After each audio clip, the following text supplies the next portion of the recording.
whole idea of one-to-one, for me, is a matter of economic development, and frankly, economic survival. As I look out 10 and 20 years from now, frankly, I can't figure out what it is we're going to be doing for a living. So many of our jobs can be outsourced, and if you can't predict what the jobs are going to be, then the least you can do is give people the basic skills that they're going to need, whatever the jobs turn out to be. And as I look 10 or 20 years out, it seems to me the only two things you can say for sure is that the jobs will require more education and a greater facility with technology. That's a given. If that's the case, that's where you get to one-to-one. That's where you get to giving people the tools not only to get at the content, to do education, but also to absorb in their bones how to utilize this technology, this amazing technology, which frankly we're just scratching the surface of, to solve problems, to create opportunity, to create new jobs, to create new businesses, to innovate. And I see it as absolutely necessary to maintaining the standard of living that Americans have come to believe is some kind of birthright, which unfortunately it isn't. There's an old saying, I came out of a business background, you don't get ahead of the competition by keeping up. You've got to take risks and you've got to try something. And I'm a great believer that it's better to try something and fail than to not try anything, particularly when you know the alternative, that is not trying anything, isn't going to get you anywhere. So my strategy was really simple. If we have the best educated, most digitally literate society on earth, we win. Nothing complicated about it. That's the formula. And I believe that is the formula. That in the world of the decentralized economy, which we're going into, where jobs can literally be anywhere, the jobs are going to go where the best people are.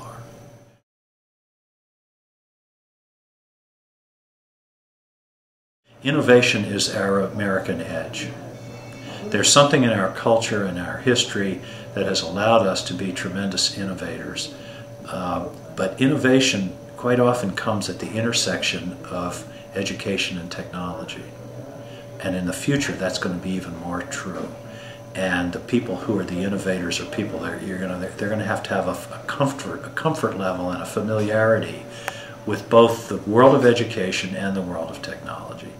And so the 21st century skills, it seems to me, are problem solving, collaborative work, because many heads are always better than one, work across boundaries, access to information, use and manipulation, and I don't mean manipulation in a negative way, I mean in a positive way, use and manipulation of information. Those are the 21st century skills, and if we don't have them, we're going to be sunk.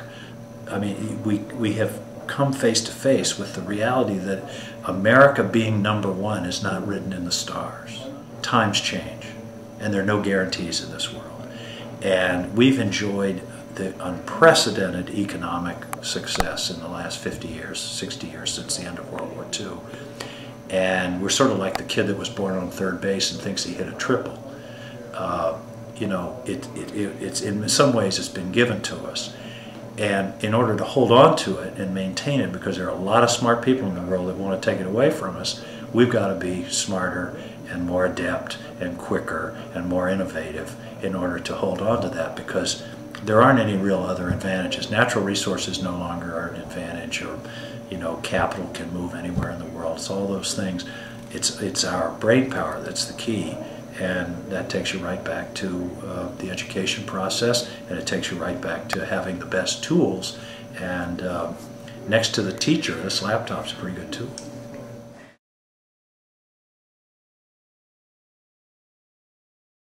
I happen to think that we've got to fundamentally rethink how we do education.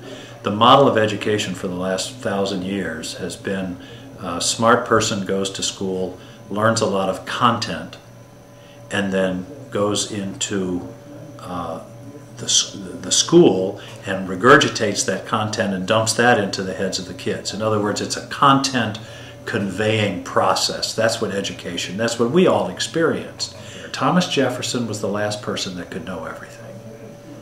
The rest of us have to learn how to sort out information, how to use it, how to solve problems, how to work collaboratively in groups, and that's what I think the laptops, that's what the whole one-to-one idea comes.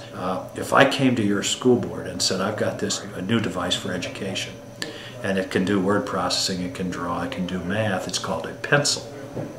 And so what we're proposing, school board, is that you put in each school a pencil lab where all the kids can go for 42 minutes a week, once a week, and use the pencils. Each one can have a pencil they can use for 42 minutes.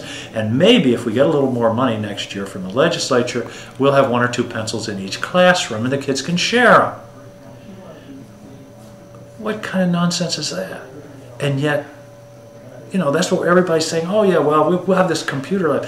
That's crazy. Michael Jordan did not become the best basketball player in the history of the world by playing basketball at a basketball lab 42 minutes a week. He played every day.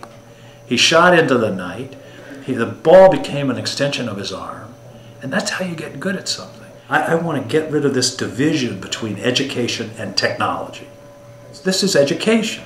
And the device is a fundamental instrument of education. It can do all those things that I mentioned, word processing, math, drawing, art, and everything else, but it can do a lot more. It can access the whole world. It can open up the whole world of information.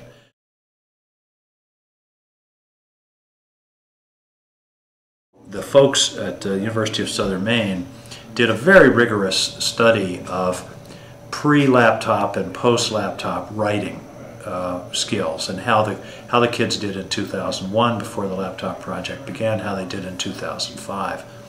And what they found was a very significant improvement in writing. Of the 15,000 kids that took that test, they categorized them based upon the utilization of the laptop in the classroom environment that they had come out of. In other words, how much did the teacher use the laptop? Then there was a group of 600 kids who, for whatever reason, their teachers never used the laptops.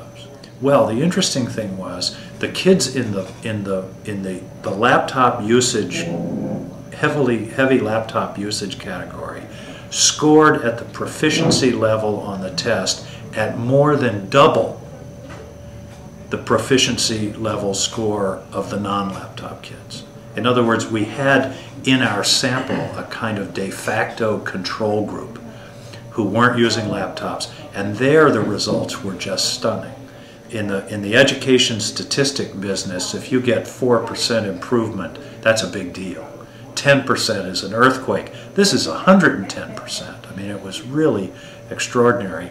This is not a technology project. It's an education project.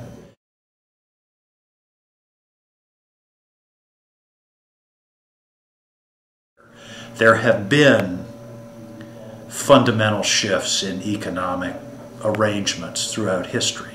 There has never been one that's occurred as fast as this one. That's what's different. Not that it's a new way that people are making livings and more competition, all that. That's all happened before. The movement from the agrarian to the urban was a huge change, but it took 150, 200 years. This revolution is happening in a matter of decades, if not years, and I have a real sense of urgency. We can't afford to spend 10 or 15 years figuring this out. I think the outline of the way to do it has now been fairly well established around the world, in Maine and other places. And my advice is step up and you know, take a risk and go for it. I have not yet been able to had somebody that can convince me that this doesn't make sense. Now I meet teachers and students and parents all the time who say it's the best thing that ever happened. I could never go back to teaching without the laptops, and you know, we feel very positive about it.